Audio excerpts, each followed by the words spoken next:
Warahmatullahi wabarakatuh. Saya Aldi Perdana dari Prodi Sistem Informasi 2018. Ingin menjawab soal ujian akhir semester untuk mata kuliah pengembangan sistem informasi. Untuk soal pertama, sebutkan satu software di sekitar kalian dan jelaskan proses pembuatannya. Di sini saya akan menjelaskan pembuatan aplikasi web yang bernama PixLR. Langkah pembuatannya, pertama-tama analisa kelayakan dan kebutuhan website.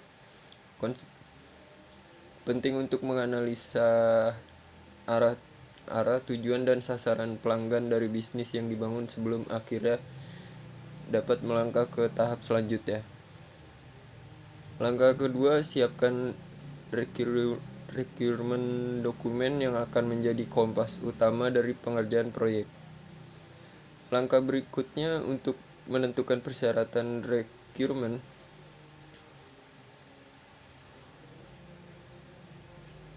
Tinjauan menyeluruh dan pemahaman yang mendalam tentang dokumen pengguna, aturan bisnis, serta proses adalah kunci untuk menentukan fitur dan fungsionalitas yang akurat dan diperlukan.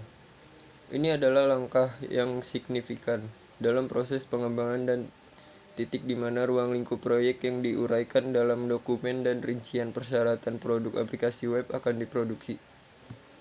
Langkah ketiga, gunakan best practice. Metode yang umum dilakukan di proyek pembuatan aplikasi web. Keunggulan metode Agile bahkan diakui oleh Harvard Business Review dan McKinsey & Company. Langkah keempat, pastikan desain Anda fungsional dan user-friendly.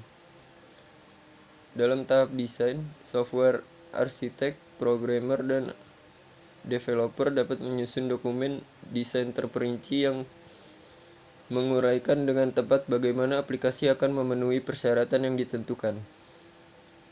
Langkah kelima, mengukur dan melacak perkembangan. Tanpa infrastruktur teknologi yang tepat, sulit untuk mengumpulkan dan mengukur pencapaian proyek. Akibatnya, proyek-proyek perangkat lunak tidak dapat dikelola secara efektif. Langkah keenam, pengembangan. Pada tahap pengembangan, dokumen desain diterjemahkan menjadi sebuah software. Desain awal logika sistem dari kerja frontend dan back-end diperiksa.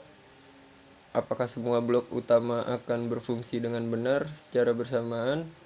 Pada saat itu, tim telah mengetahui sistem operasi, bahasa, komponen hardware, dan lain-lain. Langkah ketujuh adalah memastikan otomatisasi tugas yang berulang-ulang. Langkah ke-8, pengetesan. Tahap selanjutnya adalah pengetesan. Pengetesan tidak hanya untuk membuat aplikasi bekerja, tapi juga sempurna. Setiap desain bug diperhatikan dan diselesaikan. Langkah ke-9, praktik penerapan bertahap. Praktik implementasi bertahap sangat penting untuk kesuksesan aplikasi. Proyek pembuatan aplikasi web sejatinya adalah proses tiada henti. Selalu ada perubahan dalam sistem organisasi dan teknologi yang digunakan. Untuk soal kedua, berikan contoh real rencana implementasi sistem. Sebuah perusahaan yang bergerak pada bidang batubara melakukan pelatihan khusus kepada seluruh karyawan. Pelatihan tersebut meliputi penginput data ekspor-impor barang agar perusahaan tersebut dapat mengoptimalkan penggunaan komputerisasi. Pelatihan ini bertujuan agar setiap karyawan mampu bekerja dengan komputer, sehingga tidak perlu mencatat dan data tersebut secara manual yang dapat menguras waktu dan tenaga.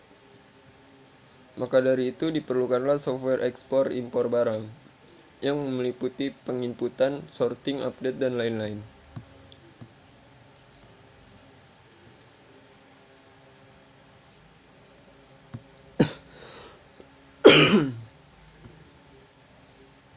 Persiapan tempat. Pertama, perencanaan fisik, fasilitas. Pelatihan personel dilakukan untuk meningkatkan keterampilan dan kemampuan personel serta memudahkan penerimaan mereka terhadap sistem baru. Kelompok-kelompok yang diberikan pelatihan antara lain: yang pertama, personel teknis, lalu pegawai, manajer umum, orang luar perusahaan. Program pelatihan. Pelatihan dapat dilakukan secara tutorial atau kelas meliputi pelatihan in-house, pelatihan yang disediakan vendor, pelatihan jasa luar. Lalu teknik dan alat bantu pelatihan. Yang pertama ada teleconferencing dan perangkat lunak pelatihan interaktif. Perangkat-perangkat yang dibutuhkan adalah computer based training, audio based training, video based training, dan video optical disc. Lalu ada pelatihan dengan instruktur, pelatihan magang, manual prosedur, dan buku teks. Untuk soal ketiga, jelaskan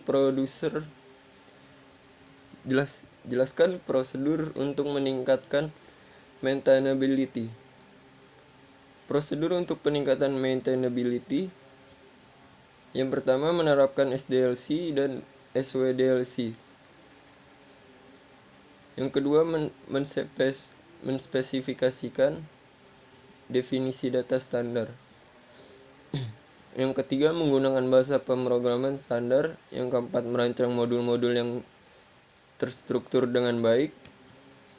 Yang kelima, mempekerjakan modul yang dapat digunakan kembali. Yang keenam, mempersiapkan dokumentasi yang jelas, terbaru, dan komprehensif.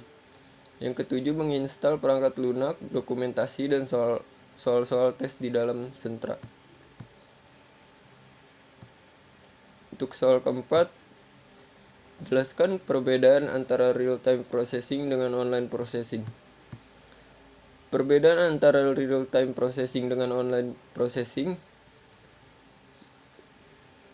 real-time processing adalah real-time system. Real-time system adalah mekanisme pengontrolan perekaman data pemrosesan yang sangat cepat sehingga output yang dihasilkan dapat diterima dalam waktu yang relatif sama. Sedangkan online processing adalah sebuah sistem yang mengaktifkan semua peripheral sebagai pemasok data dalam kendali komputer induk. Untuk soal kelima, jelaskan penggunaan software ini. Software Capability Maturity Method atau CMM. Software Capability Maturity Method (CMM) awalnya ditujukan sebagai suatu alat untuk secara objektif menilai kemampuan kontraktor pemerintah untuk menangani proyek perangkat lunak yang diberikan. Walaupun berasal dari bidang pengembangan perangkat lunak, model ini dapat juga diterapkan sebagai suatu model umum yang membantu pemahaman kematangan kapabilitas proses organisasi di berbagai bidang. Misalnya rekayasa perangkat lunak, rekayasa sistem, manajemen proyek, manajemen risiko, teknologi informasi, serta manajemen sumber daya manusia. Itulah jawaban dari saya. Sekian, wassalamualaikum warahmatullahi wabarakatuh.